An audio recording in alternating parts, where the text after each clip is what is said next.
Hello to everybody. I am delighted to introduce our new president of the IPA, Dr. Stefano Polonini. Thank you.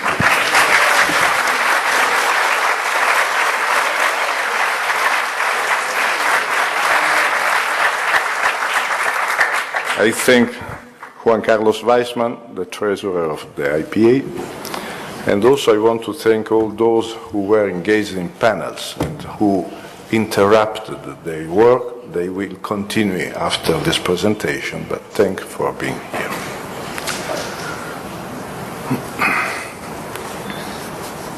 Dear colleagues, I imagine there is a certain curiosity about who we are, we the new administration, and what our plans are for the future of the IPA. We are here today to tell you. First, however, allow me to express our thanks to our Czech colleagues who have welcomed us to this beautiful Mitteleuropäische city so miraculously preserved in spite of wars and dictatorships, much the same as psychoanalysis, allowing us to rediscover the atmosphere of the origins. It was near here in Przybor that Freud was born, and it is from here, 157 years later, that we set out once more towards our future. Even though this speech is part of traditional protocol on these occasions, on a more informal note, I wish to openly express to you all how deeply moved and honored I feel to be taking on these institutional functions, together with the Vice President Alexandra Billinghurst, the Treasurer Juan Carlos Weissman, and their representatives of the IPA Board.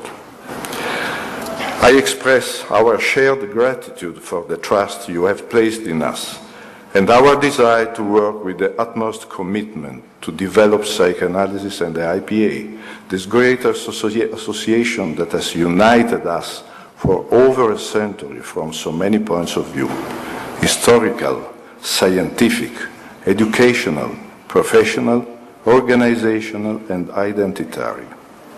We feel a sense of continuity with the values of those generations of officers who have preceded us, and we will combine our analytic passion and our love for this shared home of ours with the sense of responsibility that is needed to manage such a large, well-structured and prestigious institution. Since the time available to us here today is limited, and this is an immensely valuable opportunity to convey to all of you in person our overall vision, inspirational principles, and at least some details of our plans for the future, I will come straight to the point in addressing some fundamental issues. A general overview. We live in an era that is profoundly different from the ones that came before, characterized by a speed of information and of communication that has completely transformed the way we relate to one another. In a few short years, there have been radical changes in political and educational systems, in the pace of everyday life, in sexual habits, in agreements for the cohabitation and separation of couples, families, and work groups, in the core values shared by different communities, in the new social characterization and multi-stratifications, as well as the increasingly diversified and dynamically interactive cultural and ethnic identities. It is by no means a coincidence that we have decided to entitle the next IPA Congress in Boston 2015, Changing World, the shape and the use of psychoanalytic tools today. While our era offers extraordinary positive opportunities, it also exposes us to undeniable risks in terms of identitary confusion, loss of contact with reality, and consequent imbalances or reactive defensive entrenchment. It is an era with fewer wars in the developed world, but with rampant, far-reaching destructiveness that is now chronic, tied to drugs, terrorism, and legalized, commercialized perversions. The attack on thought has taken on new forms, more sophisticated than the generically repressive ones that prevailed in the past. The balance of power between the superego and the other agencies, on both a social and intrapsychic level, appears to encounter new imbalances, different to those explored at the beginning of psychoanalysis. New pathologies present themselves in our consultation rooms, requiring a level of understanding and continuous theoretical and technical adaptation that is not always easy for the analyst. The acceptance of physiological dependence in analysis, as in life in general, has diminished, perhaps a result of defenses and the different investments and narcissistic organizations in a world in which the basic objects are missing or disappear, mainly for reasons of work, much earlier than in the past, with respect to the primary physiological functionality and the continuity of relations necessary to babies. The duration and rhythm of treatments today are jeopardized by these new defenses, and it is not uncommon that, in many cases, analysts have to begin treatment with a reduced frequency to then lead the patient progressively towards a regular analytic regime suited to their needs and to the method.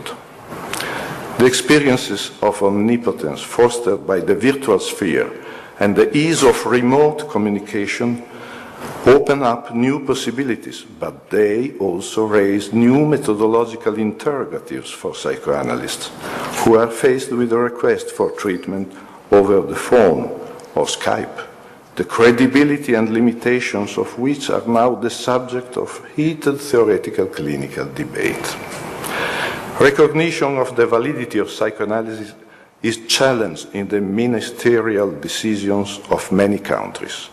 Universities seem to dedicate an overwhelming number of teaching posts to behaviorist school, and competition from professional psychotherapeutic associations with much lower training and professional standards than those of the IPA is ubiquitous and pervasive. Despite all this, the positive resources that are available to psychoanalysis and the IPA are such as to allow us a feeling of well-founded regard for ourselves, our method, and our future. We are sustained by the strength of the psychoanalytic idea, by the evidence of the existence of the unconscious, of transference, of defenses, of the process and the transformations that are set in motion where two people meet regularly and learn to work together to develop thoughts, affects, and shared exchanges within a regime of cognitive and relational honesty.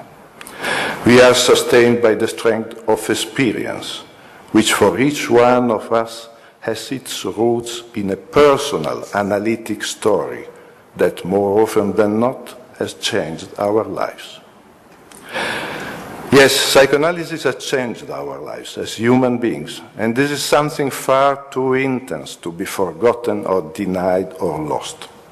Like a new complex instinct, this experience naturally leads us to provide listening, attunement, resonance, understanding, shared work, and interpretative formulation from generation to generation. Much like parents who, having been cared for and nurtured as children, love to care for and nurture their newborns.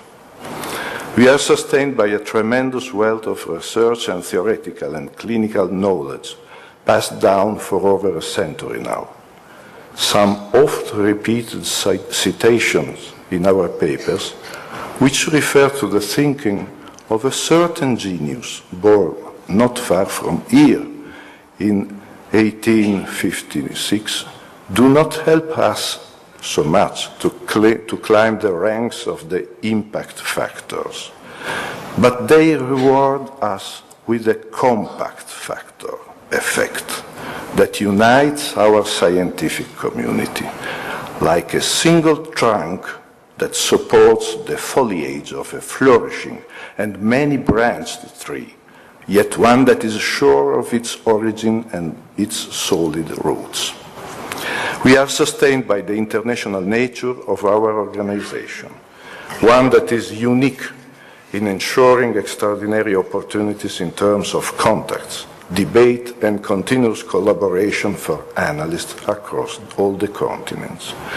And here I want to temporarily stop because I would ask Alexandra to intervene with her intervention, and then I will come back to you. Please. Thank you.